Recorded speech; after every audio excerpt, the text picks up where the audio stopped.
Yo creo que una de las habilidades, ¿no?, que tiene que tener un despacho de arquitectura e ingeniería es la apariencia de simplicidad en las cuestiones muy complejas. Se trata de un edificio fascinante.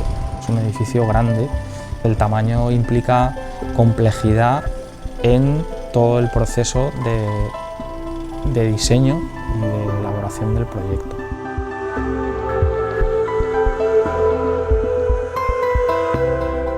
El proyecto no era sencillo, el proyecto entendido no solo como la redacción de los documentos o la parte de diseño, sino desde el proyecto como la ejecución.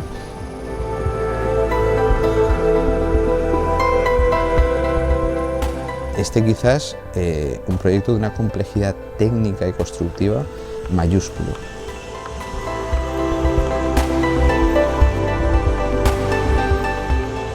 Presenta una geometría compleja, con exigencias de salas arquitectónicas enormes.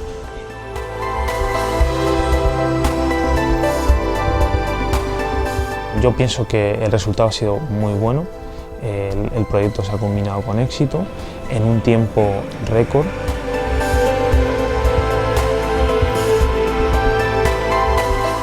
No ha sido sencillo porque, bueno, por la idiosincrasia del país, el tipo de edificio y lo que representa, toda la multitud de agentes implicados. El proceso real es extremadamente complejo, desde la singularidad del propio terreno donde se ubica el edificio, que es un terreno pues, con una supresión importante. El llevar los elementos todos prefabricados desde España, coordinar ese trabajo con la industria del vidrio, ¿no?, que pues, ha venido de Turquía. El resultado final pues, es de orgullo.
Para hacer realidad un proyecto como el del Parlamento de Georgia es necesario atravesar todas las fases que constituyen ese proceso a través del cual las ideas se van plasmando en dibujos y posteriormente esos dibujos se van transformando en planos.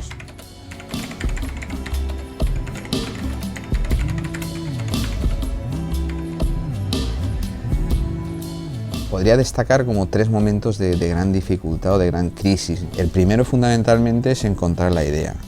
Ese fue pues, un momento complejo después de muchos meses de meditación, de diseño, de ideas, de encontrar el germen de lo que era el edificio del Parlamento y lo que era la concepción de todo el complejo parlamentario.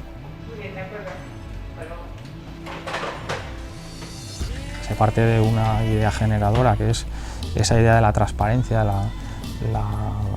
una especie de gota de agua, que es algo muy relacionado con el sentimiento. Su idea más elemental o más conceptual es una gota cristalina de agua que cae sobre una superficie y al inclinarse un poco esa superficie, pues esa idea de movimiento que tiene una gota de agua, pues es justo la forma. Es una gran burbuja de cristal sostenida por una especie de lámina de hormigón de unos 5 centímetros que refleja la transparencia y la fuerza del país.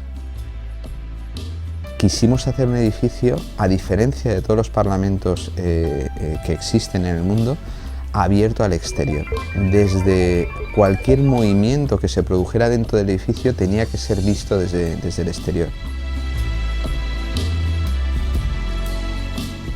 Esa decisión conceptual se tradujo en unas imágenes, en unos renders, en unas imágenes en perspectiva.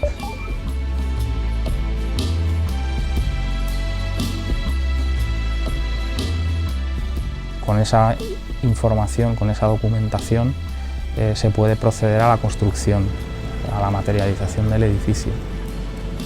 El llevar a cabo esa unión entre lo que es el concepto y lo que es la realidad física es un proceso muy complejo.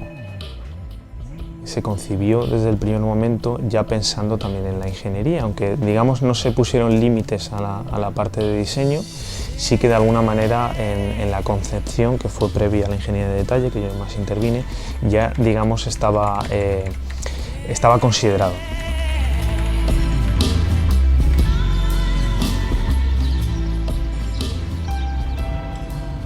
Sin lugar a dudas, los dos puntos claves del proyecto fueron la geotecnia del suelo. Quizás lo menos visible, pero no menos importante, podemos hablar de la cimentación del edificio. Se sitúa en una zona sísmica en mitad del Cáucaso, que exige un diseño estructural muy complejo. El terreno sobre el que se situaba el edificio era un terreno llano y aparentemente apto para situar el edificio, pero luego los estudios geotécnicos dieron como resultado el hecho de que el agua que se encontraba presente en el subsuelo pues no era un nivel de agua estable. Si nosotros queríamos excavar un recinto abierto muy importante, pues ese recinto se iba a convertir en una gran piscina.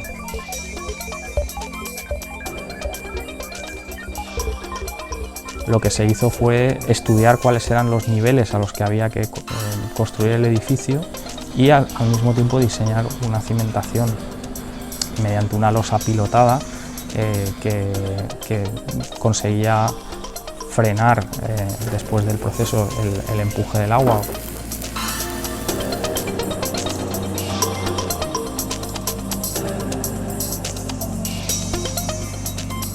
El otro problema que también se presentaba en el edificio pues era la descompensación de cargas, que cuando uno tiene zonas del terreno que están muy cargadas junto a otras que prácticamente no tienen carga, lo esperable es que se produzcan asientos importantes. Si uno quiere construir alrededor del edificio un lago, pues se puede traducir en que al final aparezcan grietas o aparezcan fisuras debidos a los movimientos, esos movimientos de asiento del terreno. Entonces, para mitigar este problema, decidimos llevar a cabo lo que se conoce como una precarga del terreno, que consiste en construir un terraplén de dimensiones importantes, porque al final tenía del orden de 8 o 10 metros de altura.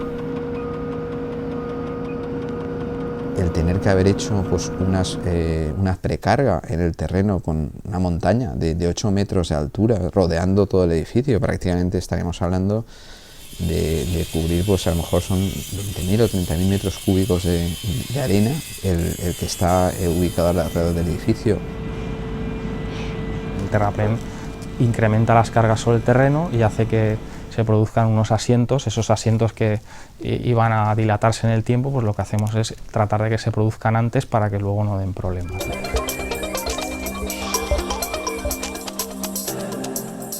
La precarga de este montículo de tierra lo hemos utilizado provisoriamente para el almacenaje y el acopio del material de la estructura metálica. El propio terraplén sirvió como plataforma para ejecutar la obra de un modo más efectivo, que era como un efecto secundario beneficioso, ¿no? Posteriormente se rebajará 1 metro la cota para poder construir la piscina perimetral que lleva el Parlamento.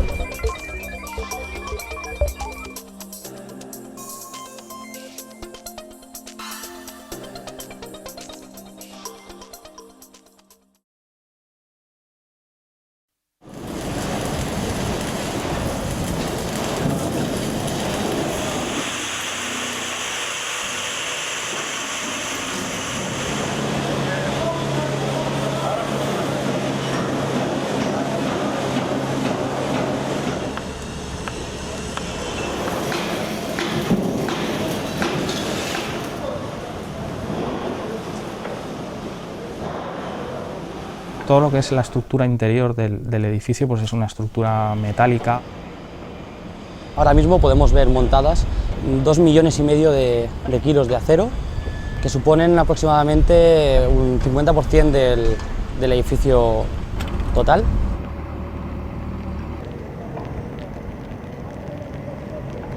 A mi espalda tenemos la estructura principal del edificio, que es compuesta por 7 niveles, en el cual vemos que el último piso ya está terminado, que es la cota más 31. En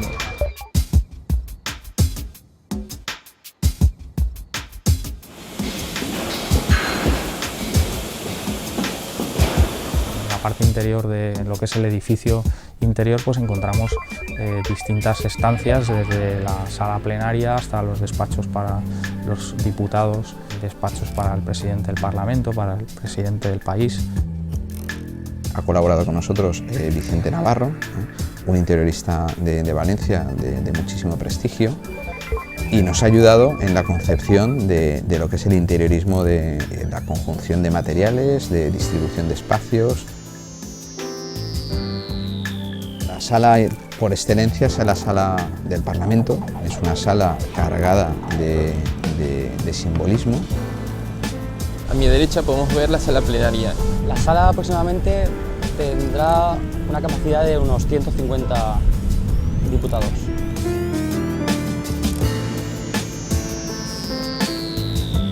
Fundamentalmente hay 2 elementos simbólicos en esa sala, que es toda la parte frontal del Parlamento, que está incrustada en la bandera de Georgia con láminas de madera. Y en la parte del techo de la sala simbólicamente representan las regiones de Georgia, que están perforadas mediante lucernarios para que la luz natural ilumine de forma simbólica a los diputados que están legislando dentro de la sala.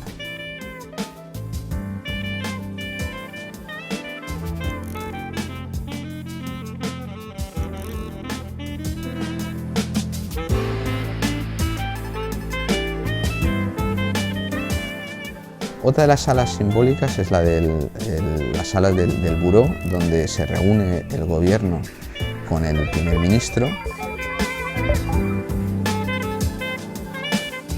Hay una sala también cargada de mucho simbolismo, con también representaciones importantes de lo que es la política y lo que es la nación georgiana.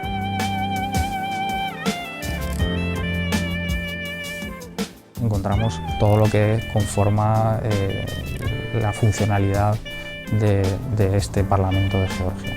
Pero la singularidad mayor aparece en la cúpula y la bóveda que pasa por encima de la cúpula del edificio. Podríamos decir que esto es un edificio dentro de una cúpula, que es una estructura de dimensiones muy considerables. Para este proyecto ha contado con personalidades tan importantes como quizá el ingeniero de mayor prestigio en este momento, que es Mamoru Kawaguchi, fundamentalmente en la cubierta que cubre el edificio de 8 plantas. The dome has a length of 139 meters and a width of 89 meters in plan and a height of 35.5 meters. La cúpula se concibió de tal manera que tuviese una geometría apropiada para el cálculo y luego para la fabricación. Se resuelve con una estructura a base de pórticos que forman grandes arcos y esos pórticos están vinculados entre sí mediante elementos longitudinales que dotan a todo ese conjunto de la rigidez necesaria. Inicialmente se introdujo en un modelo de cálculo en la cual se consideran todas las acciones a las que va a estar sometida en toda su vida útil para poder garantizar la seguridad de las personas que cubre, ¿no?, por así decirlo. We have to design a building to be safe against heavy snow, strong gales, and severe earthquakes.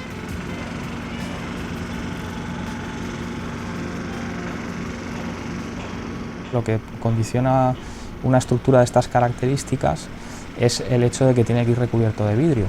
Cuando se quiere cubrir una cúpula de este tipo o de estas dimensiones con vidrio, lo que queremos es que los paneles que sirven para cubrirlo sean planos. Y eso es un problema complicado de geometría, cómo discretizar una superficie con doble curvatura en paneles planos. Aunque habían soluciones estándares para poder concebir la estructura que forma parte de la cúpula, se decidió emplear una solución específica para este edificio. La solución que se adoptó es discretizar la bóveda mediante lo que llamamos curvas de traslación. The translational surface is constituted by translating a free curve in a vertical plane along another free curve in another vertical plane. Lo que hacemos es trasladar una curva sobre otra y entonces eso genera una familia de líneas curvas, y cuando nosotros escogemos las intersecciones de esas curvas como los vértices en los que vamos a apoyar nuestros paneles de vidrio, pues resulta que esos paneles son planos, ¿no? So a dome of translational surface can be finished with plain glass planes, which is beautiful as well as economic.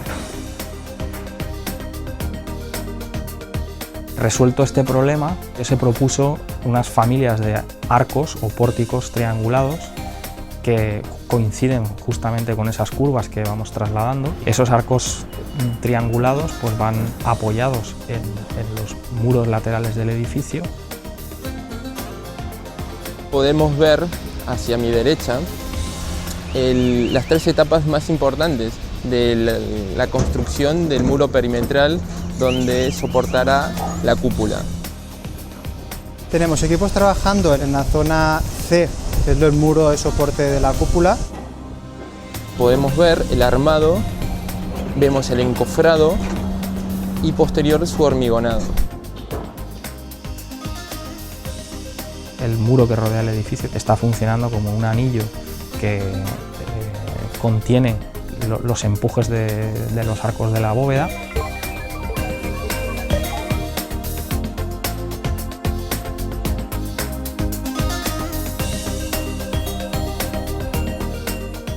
Hemos desarrollado experimentos y ensayos en túneles de viento, también en un laboratorio específico de Chiba, también en Japón. Lo que se hace es construir un modelo a escala reducida del edificio, se sitúa dentro de un túnel de viento. Es un tubo por el que se hace pasar viento a velocidad controlada en un circuito cerrado, y el modelo se va girando en una secuencia de ángulos predeterminada, y en cada una de estas fases de esa secuencia se toman medidas de la presión sobre el modelo reducido.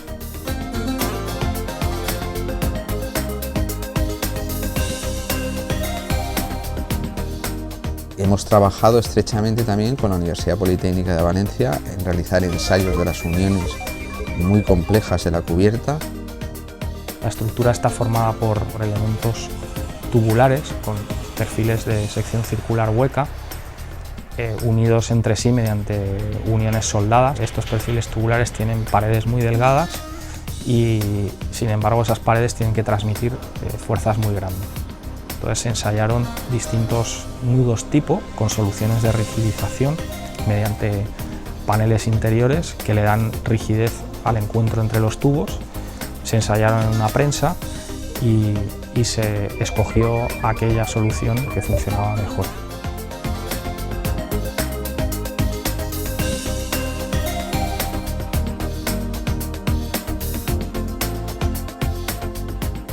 A pesar de su singularidad, siempre se ha pensado o se ha concebido como un elemento que había que fabricarlo y que había que luego ejecutarlo y que por lo tanto tenía que ser sencillo de ejecutar eliminando errores. Para construir la cúpula era necesario planificar adecuadamente el sistema elegido desde el inicio. La elección se basa principalmente en dividir cada uno de los grandes elementos que componen la estructura de los arcos en piezas más pequeñas. Esas piezas pues llegan perfectamente etiquetadas hasta la obra, allí se acopian y luego se llevan al sitio, se construyen. Controlamos dos puntos que en principio son fijos, que son las placas de anclaje donde arranca la cercha y las torres de apeo. Son unas torres que dan un punto fijo a la cercha en cota, posición y nada, normalmente lo que hacemos con ellas es posicionarla a las coordenadas que toca, X, Y, y las levantamos en Z a la altura que debe tener la cercha. El sistema de andamio lo que hemos hecho es poner unas torres para poder apoyar la cercha ahí. Consiste en disponer una serie de apoyos que son un conjunto de torres sobre los que se apoyan provisionalmente los elementos estructurales.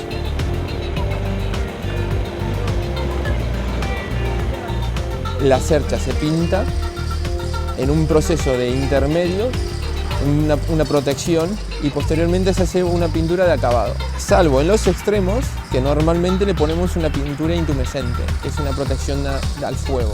Al tener todo pintado, se iza la cercha.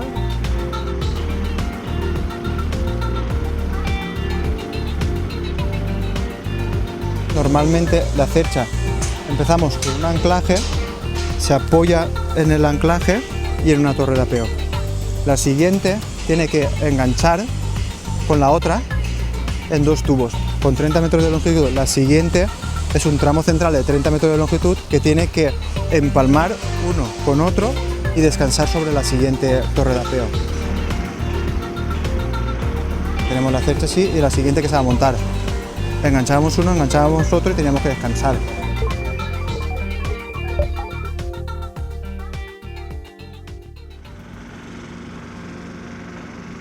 Estos elementos estructurales se terminan de unir mediante soldaduras y una vez ya están completamente unidos y apoyados en sus apoyos definitivos, las torres se retiran. Para poder llevar a cabo todas estas operaciones es necesario llenar el espacio que queda debajo de la cúpula mediante un andamio, lo que permite es que los operarios suban y suelden, ejecuten las soldaduras, terminen de unirlo todo. Teniendo la costura de la pieza completa de la celosía, lo que hacemos es insertar los arriostramientos. Durante el montaje, entre dos cerchas consecutivas, la que se monta se suele abrir más hacia el sur, para poder meter los arriostramientos, que son los tubos entre cerchas, y una vez tenemos ya todos los tubos correspondientes, lo que hacemos es con el topógrafo vamos cogiendo unos puntos y vamos trayéndola a la posición que toca.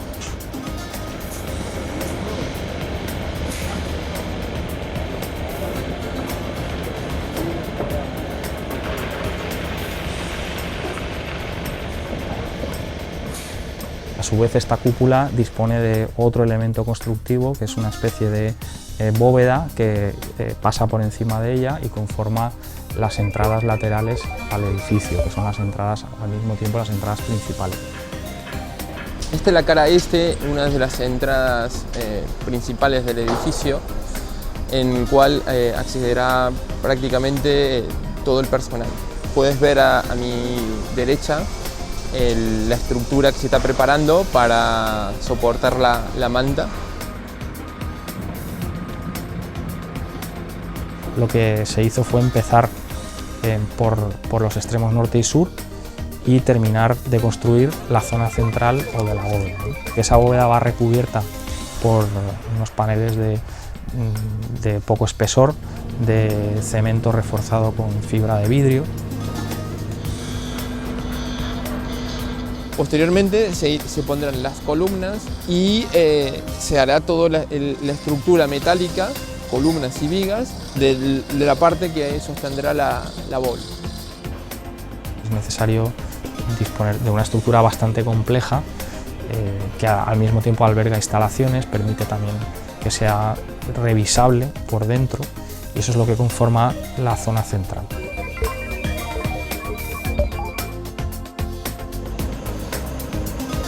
Salta a la vista que es una estructura bastante singular. De hecho, para mí casi lo considero como una especie de escultura, ¿no? Una escultura de gran tamaño que cumple las funciones para que se requieren, ¿no? el cubrir el edificio del nuevo Parlamento de Georgia.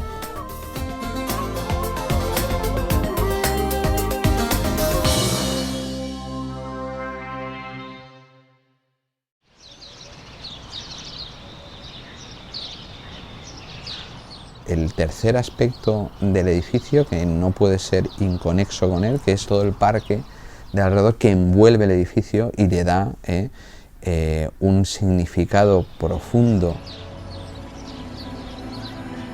Tenemos dos partes en el parque importantes. En la primera, que hemos llamado el Parque de los Parlamentarios, que es la zona más cercana a lo que es el edificio del Parlamento, donde los parlamentarios puedan tener un lugar de esparcimiento más particular, donde se puedan también celebrar algún tipo de evento o un tipo de recepción.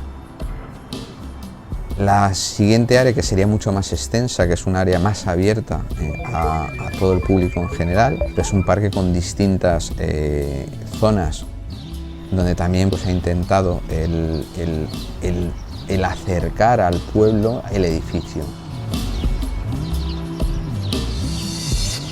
Por último, pues habría otro espacio reservado, como hemos comentado, a dos edificios muy importantes, que es el edificio del Gobierno y el edificio del Staff, donde alrededor de ellos también se ha generado unas zonas particulares para que puedan disfrutar los usuarios de ese edificio de zonas particulares de relax y de descanso al aire libre.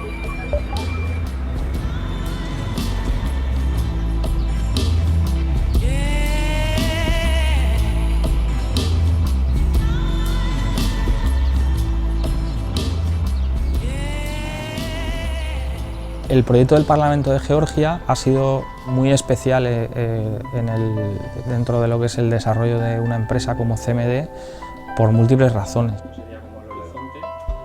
Esta es la trayectoria. Poder empezar a ser lo que eran los antiguos maestros de obra, donde el maestro de obra diseñaba sus catedrales o sus obras y era capaz de construir sus propios proyectos, ¿no? Es la línea que CMD se ha marcado, es la línea que el CMD quiere llegar a llevar adelante.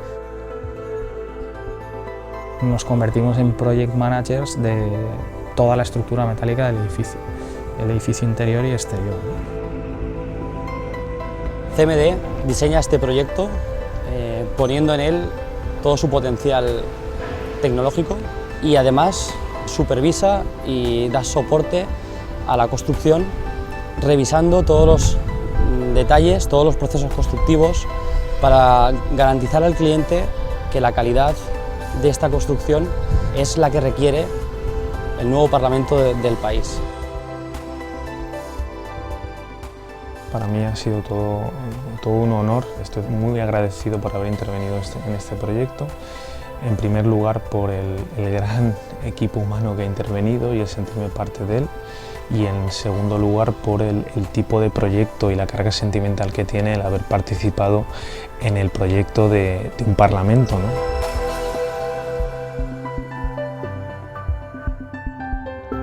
Como empresa, el haber tenido la ocasión de diseñar el Parlamento de una nación es algo muy satisfactorio y que está ahí, ¿no?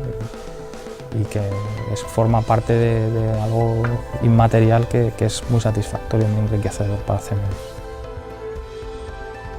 Lo que me estoy empapando en este momento es de vivencias, de situaciones, de personas, de emociones, de culturas que van haciendo un bagaje fundamentalmente personal, más que profesional, para enfrentarte pues, a un mundo tan cambiante como el que estamos viviendo actualmente.